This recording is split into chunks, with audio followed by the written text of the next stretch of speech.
Salam, hər vaxtınız xeyir olsun, dəyərli izləyicilər, dəyərli müəllimlərimiz. Bu gün mən sizlərə frontal və bucaq perspektivi haqqında qısa məlumat vermək istəyirəm və görürəm ki, bunları situasiya tipli testlər qarşınıza çıxanda bəziləri səhv cavablayır. Ona görə də elə həmin testlər üzərindən izah vermək istədim. Deməli, burada həmin bucaq və frontal perspektivə uyğun olaraq nümunələr var. Bunlar deməli nümunələrdir və mən bu testlər üzərindən sizlərə bunu izah edərək çatdırmaq istəyirəm. İlk öncə siz sualı oxuyursunuz, videonu dayandırıb özünüz cavabı seçin, sonra mən izah verim, baxaq görək həqiqətən də bilirsiniz yoxsa yox. Deməli, deyir ki, şagird bina çəkdi. Binanın həm ön, həm də yan tərəfi görünür. Hər ikisi müxtəlif istiqamətdə daralaraq üfüqdə yox olur. Şagird hansı perspektivdə şəkil çəkir? Baxın, bu situasiyanın bu nümunələrdə nə idi? Onu tapırıq. Şagird bina çəkdi. Baxın, burada bina təsviri var idi. Bina çəkdi, gördüyünüz kimi. Bir dənə buna baxın. Bina çəkib və müxtəlif istiqamətlərdə onu daraldı və üfüqdə yox olub. Bu hansı perspektiv olacaq? Təbii ki, burada bir bucaq var və iki istiqamətə doğru, fərqli istiqamətə doğru dərinlik yaradıb. Deməli, bu bizim bucaq perspektivimiz olacaq. Deməli, doğru variantımız A variantı. Bəli. Kim A variantı deyibsə, doğru deyib. Və gəlirik ikinci testə. Rəssam masa təsvir edərkən masanın ön tərəfini bütöv göstərir, yalnız yan tərəfi görünmür. Bu təsvir hansı perspektivə nümunədir? Gəlin baxaq bunu. Deməli, həmin o situasiya buradadır. Rəssam masa çəkib və onun yalnız ön tərəfi görünür, yan tərəfləri görünmür. Bu hansı perspektivdir? Bəli, bu frontal perspektivdir. Burada frontal perspektivdən söhbət gedir. Çünki nə idi frontal perspektiv? 7-ci sinifdə bucaq və frontal perspektiv haqqında qısa məlumat yazılıb zaten. Bizim qarşımızda ön. Biz onu düz baxırıq həmin əşyaya. Deməli, burada frontal perspektivdən söhbət gedir. Bəli. Daha sonra şagird evin bir otağının interyerini çəkdi. Şəkildə həm qabaq divar, həm də yan divar görünür. Hər ikisi üfüqdə fərqli istiqamətdə daralaraq yox olur. Şagird hansı perspektivdə şəkil çəkib? Gəlin baxaq görək bu hansı nümunəyə uyğun gəlir. Bəli, şagird bu interyeri çəkib və burada həm qabaq, həm də yan divar görünür. 2 dənə qovuşma nöqtəsi var. Deməli, 2 qovuşma nöqtəsi varsa, bu bucaq perspektivindən burada söhbət gedir. Doğru cavabımız bucaq perspektivi. Bəli. Və növbəti sual. Şagird bir muzey zalının interyerini çəkdi. Şəkildə həm sol divar, həm sağ divar görünür. Hər ikisi uzaqlaşdıqca daralır və üfüqdə müxtəlif istiqamətdə yox olur. Divarların üzərində də müxtəlif tablolar asılmışdı. Şagird hansı perspektivdə şəkil çəkib? Bəli, bu bizim bu şəklə nümunə olacaq. Bəli, həmin situasiya bu şəkildə bir nümunədir. Deməli, burada 2 dənə yeni qovuşma nöqtəsi verilib və perspektiv bucaq perspektivində təsvir olunub. Şəkil bucaq perspektivində təsvir olunub. Doğru variantımız A variantı. Baxaq növbəti suala.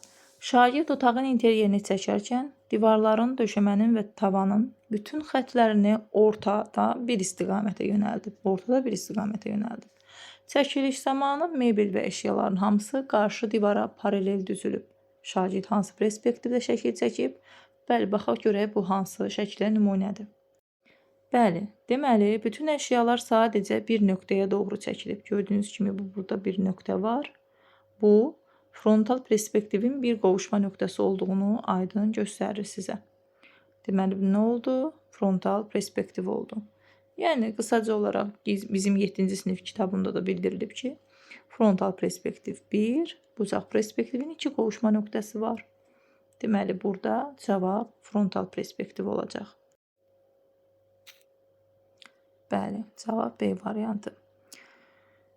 Deməli, növbəti sualda deyir ki, əgər küçənin sağ və sol tərəfləri müxtəlif istiqamətdə daralırsa, hansı perspektivi yaranır? Bir küçədir. Küçənin sağ və sol tərəfləri müxtəlif istiqamətdə daralır. Bayaq bir şəkil göstərdim. Bəli, deməli burada bir küçə çəkilib. Küçənin həm sağ tərəfi var, həm də sol tərəfi var, təsvir olunub. Bu hansı perspektivə uyğun olacaq? Burada əsas məsələ nədir?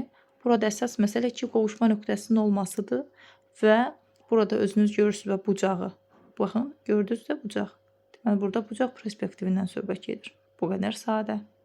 Deməli, cavabımız burada bucaq perspektivi olacaq. A variantı. Və növbəti sual deyir, şagird mətbəx çəkərkən şkafların, stol və digər əşyaların kənar xətlərini elə qurub ki, onlar küncdən baxışla iki istiqamətə yönəlib. Çəkiliş zamanı otağın divarının biri sağa, biri isə sola doğru dərinlik qazanıb. Şagird hansı perspektivdə şəkil çəkib? Bəli, yenə də eyni situasiyadır. Burada bir küçədən deyil, burada bir mətbəxin interyerindən söhbət gedir. Həmin o nümunəni göstərirəm sizə. Həmin o nümunə buradadır. Deməli, burada mətbəxin interyeri təsvir olunub və orada dediyiniz kimi dərinlik qazanıb. Baxın, həm sola, həm sağa doğru xətlər gedib və burada bir dərinlik var. Bu hansı perspektivdir? Təbii ki də bucaq perspektivi. Bəli, cavabımız A variantı. Və növbəti bu sual düzdür. Bu bucaq perspektivi və yaxud da ki, frontal deyil, amma ən çox səhv edilən bu sualdır. İndi sizə bu sualı səsləndirirəm, videonu dayandırıb cavab verin, sonra izaha qulaq asın. Deyir ki, göz işlədikcə uzaqlara baxanda adama elə gəlir ki, uzaqda yerlə göy birləşir. Buna nə deyilir? Bəli, bunun cavabı üfüq xəttidir, qovuşma nöqtəsi deyil.